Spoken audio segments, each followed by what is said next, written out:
welcome to the Samantha Leith Show with me. Yep, you guessed it, Samantha Leith. Each month we dive into a different topic, and this month is all about emotions, feelings, and moods. What they are, how we use them, the good, the bad, and the what the and how we can get a true handle on them to help us live our extraordinary lives. Stop the press! Emotions and feelings are not the same thing. What? In real life, we use them fairly interchangeably, yet they're actually different, like non-identical twins or different sides of a coin. Let's get all scientific for a second. Emotions are a reaction to a stimulus. They're neutral. Deep down in the subcortical regions of our brain, the amygdala, our responses create biochemical and electrical reactions in our body. Think running through an airport scared because you might miss your plane, blood pumping, heart racing, eyes focused. Those physical changes form the emotion that may be labelled fear, and these changes are usually unconscious and instinctive, primal, if you will. Take the same situation. Yep, I've been running through an airport barefoot with my high heels in my hand. It's horrible.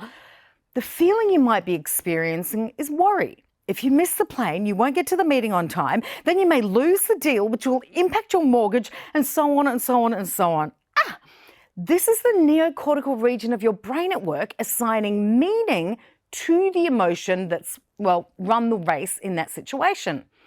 See, so close, but different. And the situation doesn't even need to be real. Thinking about snakes can actually trigger the same emotion and feeling as seeing one next to you in the garden. To put it another way, emotions are the data of the situation and the feelings are the story or the narrative. And yet, two people can be in exactly the same situation and experience different emotions and feelings. I really love this description by Dr. Sarah McKay, who's a neuroscientist and the author of the Your Brain Health blog. Emotions play out in the theatre of your body. Feelings play out in the theatre of the mind. Over the years, many a smart person has tried to create the perfect list of emotions and feelings, and I'm not sure they ever will. As we understand our humanness, the lists that do exist will probably change. UC Berkeley researchers identified 27 categories of emotions. Dr. Robert Polchik proposed 8 primary emotions. The Junto wheel uses 6 and the Geneva wheel uses 20. Blah. Some say there are around 34,000 emotions, so you can see why they've really tried to simplify it. So if there's all these different emotions, how many feelings are there? Again, it's something that hasn't been agreed on.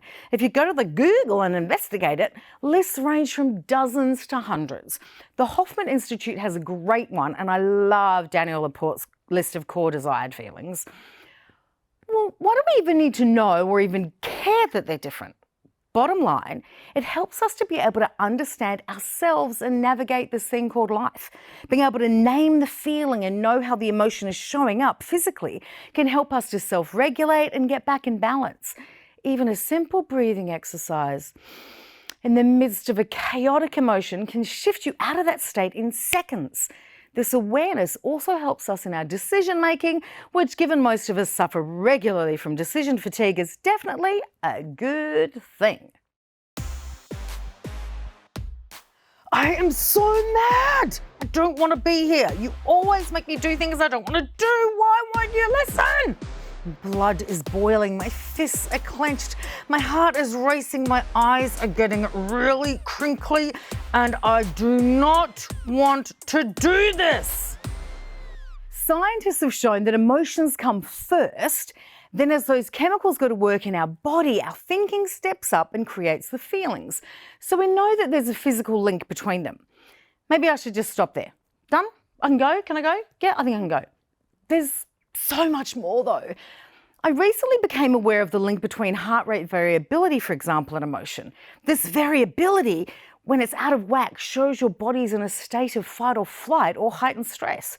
And whilst there are many physical things like deep breathing and general fitness that can help this, better emotional regularity has a huge impact. So can this physical connection be a good thing? Absolutely. Understanding how our body reacts and starts this process allows us to remove some of the muck in our brains that has us going, but I don't understand why. This core emotion that comes up can almost act as a guidepost for further understanding the feeling that then comes to the surface, and then the mood that's the umbrella for all of it. Okay, I'm confusing myself here. Take a back step. Umbrellas, guideposts. What exactly do I mean? Time plays an important part in all of this. So let's break it down that way.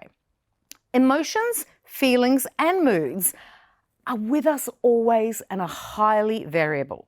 The physical reaction in our body to a circumstance triggers the emotion, which in turn can make us aware of a feeling. And as we process, or don't, process the feeling, it impacts our more generalized mood in that moment and the moods of all of those around us. I know.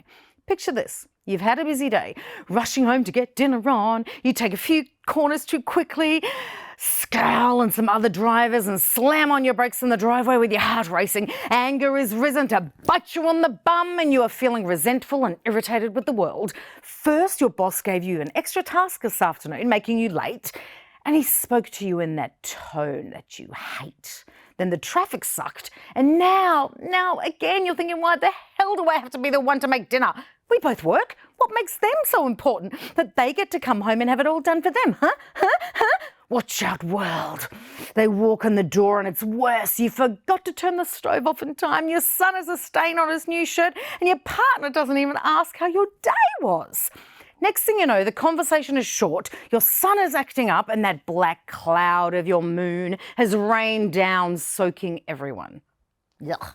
The reverse is also true.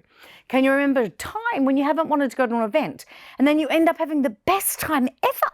You walk in, the music's pumping, someone shows you some love, you move your body, conversations flow, and you become re-energized with a bounce in your step and a faith restored in the world.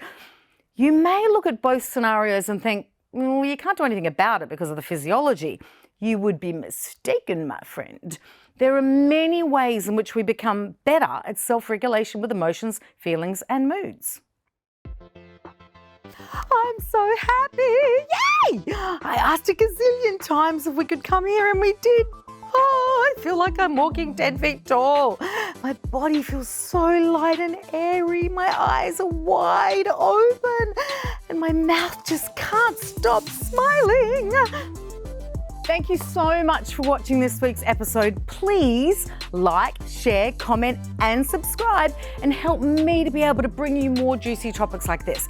And don't forget to grab the worksheets on the website, samanthaleith.com/freebies. And please stay in touch on the socials. I'd love to hear what you've been up to.